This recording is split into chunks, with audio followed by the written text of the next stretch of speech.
Mike Majlak might be one of the most famous YouTube personalities, but here's the truth. Without Logan Paul, Mike wouldn't even be on the map. His entire career is built on being Logan's yes man, Clout-Chaser, and sidekick, and that is a problem. Do you think I'm a selfish clout chaser still?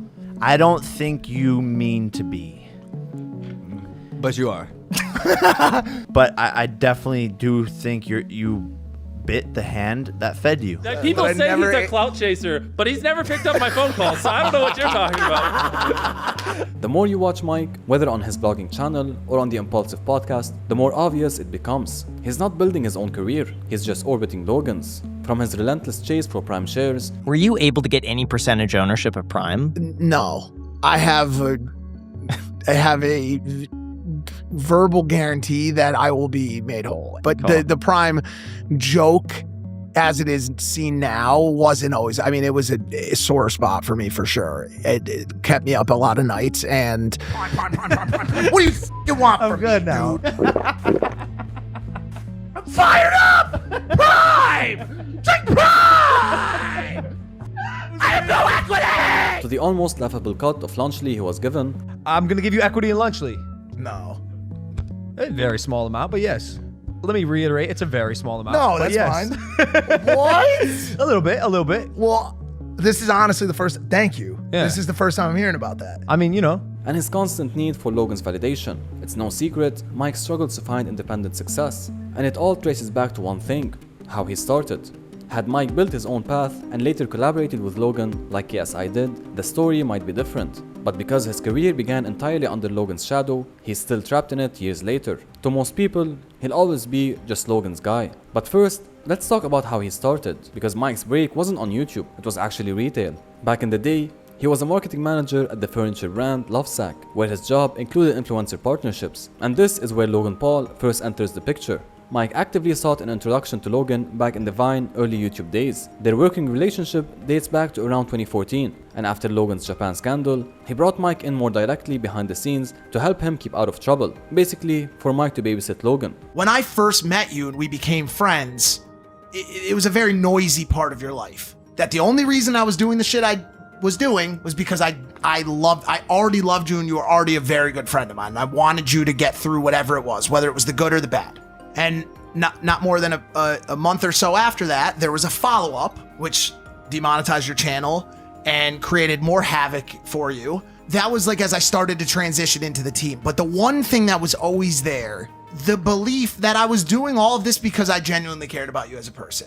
And that was the reason. From there, Mike moves from behind the scenes to on-camera regular through Logan's vlogs. But the pivot point was impulsive. Logan launched the podcast in November of 2018 with Mike as a co-host. And this instantly put Mike under the spotlight of a big creator, but also under his shadow. Every podcast clip, every Logan hot take, every viral moment had Mike in the background, but not as a main character, as a sidekick that's there to keep the conversation going and add his own remarks every now and then. Now things weren't all sunshine and rainbows, because many fans started seeing Mike as annoying, trying to include himself into every conversation, and trying to act as if he's a big deal, seeking attention every chance he gets. Parallel to Impulsive, Mike launches Mike Majlak vlogs on YouTube, but the main growth engine itself was still impulsive exposure and Logan's audience funnel, not organic growth coming from Mike himself. And this is where the real problem begins, because when your entire career launchpad comes from someone else's fame, it's almost impossible to separate yourself from their shadow. His relevance always ties back to Logan and always relies on Logan's platform to promote his own thing. There are three main pillars that make Mike so attached to Logan, and those are his role as Logan's yes man, his endless clout chasing and attempts to insert himself into bigger narratives, and his failed attempts at independence. If you watch Impulsive long enough, one thing becomes obvious. Mike's main role isn't to challenge Logan, but to validate him. He's the guy who laughs the hardest at Logan's jokes, backs him up in arguments, and smoothes things over whenever Logan crosses the line. And while at first it might seem like he's just being a good co-host, the pattern is clear. Mike rarely pushes back on Logan, but instead makes it his job to hype him up, even when the rest of the internet is criticizing him. Whether it's the CryptoZoo scandal,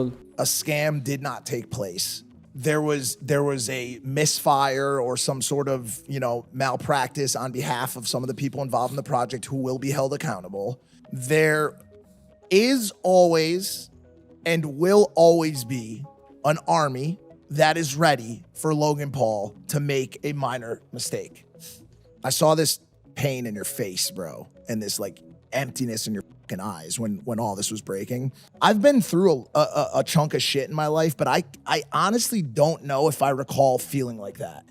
The feeling of not being able to say, yo, this is not what happened. You guys have it wrong, even though you and everyone around you knows that you're being fucked. Or even his beef with other creators, especially when the Georgienko fight happened. So I had to start my own show because we're not making money on this show and I'm getting pushed out of this show. Well, at the time we weren't making money. You made money on the show. But at the time, we're a couple months. How much money did you make over the course I can show you my books. I was spending 10 G's a month being on the show. Right. And he says, go have your rich dad pay for it.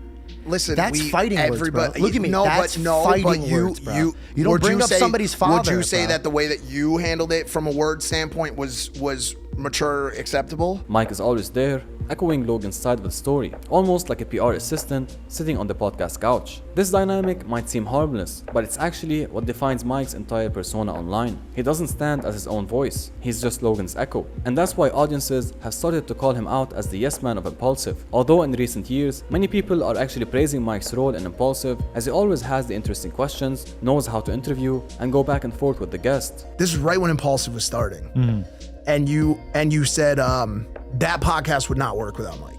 That's what you said. Oh, I this agree. is, Yeah. But this is like verbatim. But it took people a while to even like you in the first place because it felt kind of like, who is this new guy? We don't know him. Why is he talking more than Logan? That was a little bit. And I remember even the first time when I went on Impulsive and I met you, and I was thinking like, oh, I kind of like this guy a lot, but I also am kind of like not sure if I like him because I don't know if I really like, is this guy kind of like a swindler or is he actually just like a dope ass dude from the East Coast that I feel like I went to high school with? But this isn't about Mike being a bad podcast host. It's about his weird attachment and relationship with Logan Paul. And it's not just about being a yes man. You can argue he's just being a good friend to Logan and a main supporter considering the years they have been through together. But it's also his relentless drive at relevancy and clout chasing. When you're watching Mike and Logan together, you almost always feel like Mike is reaching, trying to insert himself into the conversation, make himself look like a bigger deal than he actually is, and putting himself as an equal next to Logan Paul, even though his whole platform would be nothing without Logan. And this relentless clout chasing started showing even more with the launch of Prime. When Logan Paul announced his partnership with KSI to launch Prime, it became obvious over the coming period that Mike felt a bit salty about not being included in the deal. After backing Logan so much and sticking by him through the years, being sidelined from $1 billion business deal definitely made Mike feel somewhat betrayed.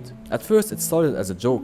You know, but I tried. I was like, dude, like I'm doing a lot of lifting here. I'm doing more than most people. I've been a part of this shit for a long time. Like Jeff's taken care of. He's like, why am I left out? Type shit. You know what I'm saying? And it was, yo, you'll be taken care of. But the Prime joke, as it is seen now, wasn't always. I mean, it was a sore spot for me for sure. It kept me up a lot of nights, and it just didn't work for me. It didn't work out, you know. And it wasn't even Logan that said no. Prime. What do you want from me, now. dude? I have no equity! Mike always hinted at Logan that he wants Prime shares, but the jokes didn't stop. They became a running theme. Every other episode, Mike is hinting, asking, or even begging for a slice of Prime. And what started as a funny banter slowly turned into something a little sad. A grown man desperate to get credit for standing next to Logan Paul without adding any value whatsoever. Because when you start a multi-billion-dollar brand like that, you gotta make sure that you're taking care of your friends. Look, you know what I'm saying? so Chris was there at the very beginning. I'm not asking you to promote Prime. You do it yourself, and then you guilt trip me into making you think like you deserve something from me. And that's what you're gonna do when you give me equity in 10 Cent Burger. You go, I give you equity in mine. You don't give me equity in yours. You can't do that. That's not what I'm doing. I already know what I have in this shit. To my early guys. Yeah, you gotta give equity to those guys that are with you. They all did really well. Yeah. Okay, but the question is, You have to. and the rumblings I've been hearing is, shut up. I have not had a sale yet. Nothing's happened. I haven't made any money. I'm kidding. What do you want I from just me? thought it was fun. And the same thing happened with Launchly. Logan and KSI gave Mike a tiny percentage of the company, and instead of celebrating the opportunity, it only highlighted how desperate Mike is to be included in anything Logan touches. He just isn't building his own brand. He's attaching himself to Logan's brand over and over, hoping some of the spotlight rubs off on him. And the audience definitely notice. You can call it being an authentic support and being Logan's #1 fan, but the way I see it, Mike knows that he will slowly become irrelevant if he's not attached to Logan. Being a sidekick almost never works out for anyone, because once you detach yourself from the main person, people will be quick to forget about you, especially if you have nothing to offer that's unique on its own. It's the difference between being Batman and being Robin. Robin can be cool, but he is still defined by Batman. And for Mike's case, he has nothing special going on for him except the fact that he's Logan's sidekick. On his YouTube channel, you can clearly see that his content is a generic LA lifestyle vlogs. There's no actual content to be watched, unique ideas, or segments to enjoy. It's just Mike being Mike in LA. Who would want to watch a 40-year-old guy walking around LA pretending to be cool and act like they have a wonderful lifestyle? No one. But when that person is around one of the most famous entertainers in the world, suddenly this becomes more watchable and relevant. Remove Mike from Logan and his whole YouTube career would barely last a few months before fans start to get bored and move on. The evidence is right there. If you check his most viewed videos, you can highlight exactly why each video has the views or relevance it has. Whether having a famous porn star actress being his girlfriend, or having Logan Paul and other famous creators as guests, you almost never see him do anything alone, because if he does, views dip.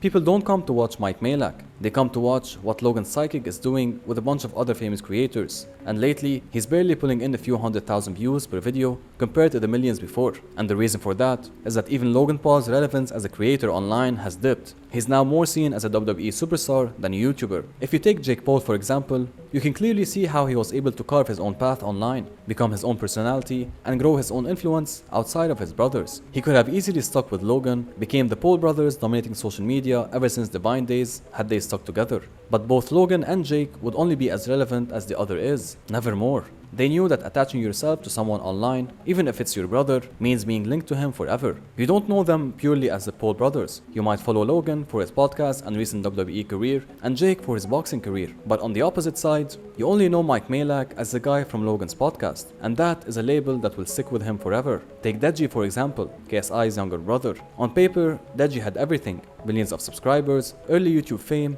and a massive platform thanks to his connection with one of the biggest creators in the world. But no matter what he did, the audience always saw him as KSI's brother, and that's the harsh reality. Deji will always be remembered first as KSI's brother, just like Mike will always be remembered first as Logan's sidekick, even if he later tries to step out of it. Once the audience labels you as the secondary character, it's almost impossible to rewrite that story. At the end of the day, Mike Majlak is proof that fame by association is real. He's not the star of the show, he's the guy holding the camera while Logan shines. But that is not always a bad thing. Some people are meant to be stars, and others are meant to be sidekicks. That's just how life is. And Mike is definitely more successful than I am, so who am I to judge?